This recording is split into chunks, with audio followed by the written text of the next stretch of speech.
Theatrhythm is back, and back in a big way. When the series originally started on the 3DS back in 2012, many gamers, including myself, were happy to be able to have bite-sized experiences of Square Enix titles in musical form. This was continued with the release of Theatrhythm Curtain Call in 2014, and for those in Japan at least, the Japan-only Theatrhythm Dragon Quest. Let's fast forward to 2023. The Theatrhythm series is back on the PlayStation 4 and Nintendo Switch. It's likely been a while for many, but has Square Enix done enough to make old and new fans alike feel the need to take the plunge? That's exactly what we're here to talk about. Danny from the Famicast here. If this is your first time visiting the channel, please be sure to drop us a sub. If you appreciate what we're doing, give us a shout out in the comments below, and we may read it out on our bi-weekly show called the Famicast. Today though, we're taking a look at Theatrhythm Final Bar Line for the Nintendo Switch in this review. If you're new to the Theatrhythm series, getting into the game is actually quite simple. Now, basically, you simply just tap and hold buttons and swipe the analog stick or sticks in line with the beat.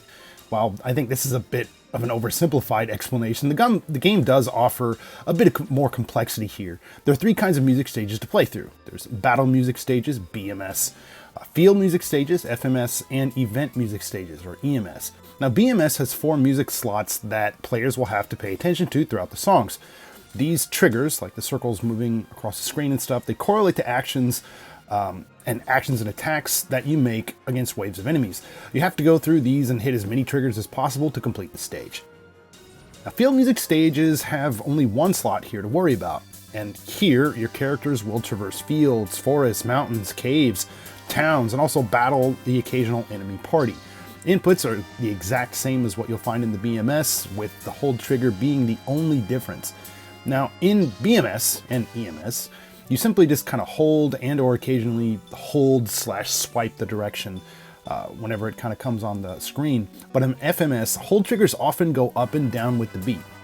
Now, at first glance, it appears that you're going to have to match these slight tilts, like ever so slightly with the joystick and stuff like that, but that is not, unfortunately, not the case.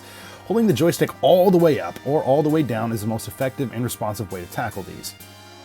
Now, event music stages are a bit different from the previous types, as notes come from the top down. The background also mixes your party in lieu of a movie or cutscene from the game in question. Input is by and large the same as BMS, just with a slightly different layout. The controls here overall feel pretty responsive. I think difficulty levels are also pretty balanced and pretty fun here too.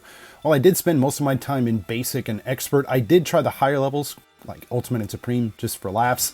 I don't think I have enough rhythm to find enjoyment out of these, and you know what? That's fine. I think the point is that there are options here. Now, not only this, but on top of the standard input method, there's actually an option to play with 2 players simultaneously, and a simple mode that only uses taps, just like one button taps and stuff like that. Square Enix has basically crafted a nostalgia trip that's accessible to gamers of all levels. I was a little disappointed to initially learn that Final Bar Line did not offer touch controls for the Switch version. Now, this feature worked extremely well on the 3DS, however, I think Square Enix was right not to include them with this version of the game. Of course, being a multi-platform release, on the PlayStation 4 and Switch, it makes sense to focus on one control system that works on both platforms. Now, not only that, but given that the Switch isn't a dual-screen machine, fingers would likely get in the way of the action on the screen. There probably is a clever way that they could have done this, but I'm actually glad that they didn't. One other thing that you definitely need to know before you hop into the game, setting your party is paramount in Final Bar Line. I mean, sure, you can go in through the songs without much thought, just put whoever 4 initial guys that you want in there and be done with it, but you will need to worry about leveling up your characters, assigning abilities, and more here. Things are made a little bit easier with this auto-equip feature, but sometimes you will need to go in and change things to very specific setups, which we'll talk a little bit more about that in modes.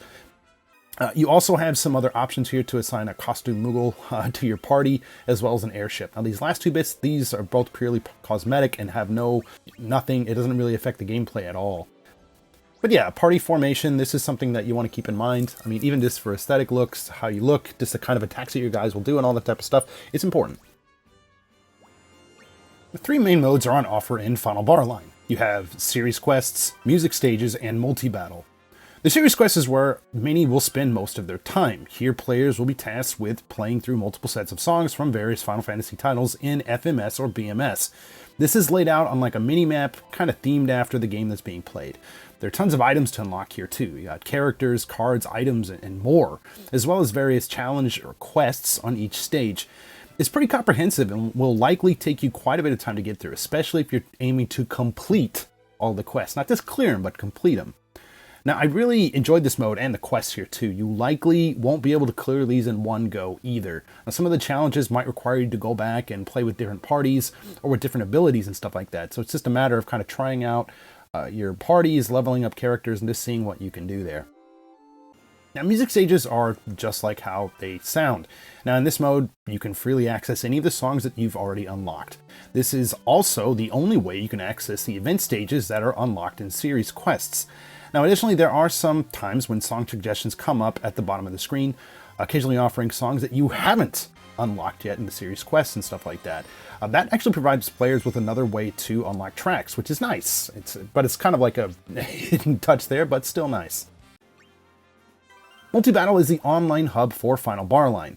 Now, after setting up what's called your Profi card, your online profile, it basically shares your username, playtime, most played songs, more stuff like that.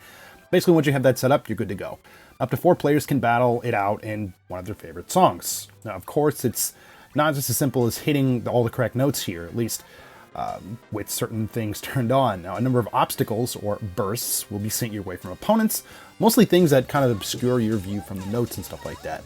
Now, if you don't want to play with these, this is also an option.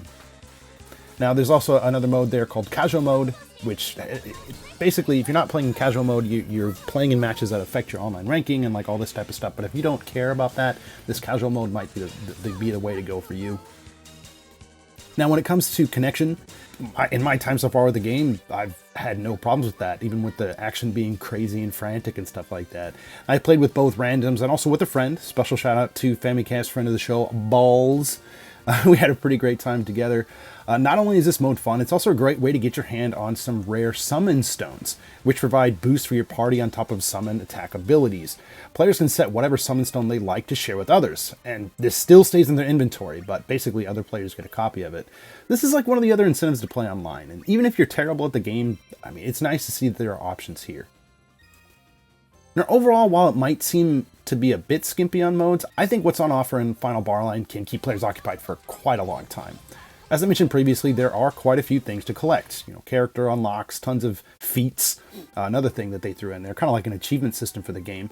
There's a lot of stuff like that on offer. There's also a museum where you can see your records, you can see your unlocked videos, collection of character cards, and you can also even use a music player. I think this game is absolutely packed to the gills with stuff to do. When it comes to visuals and audio, things in Final Barline are awesome.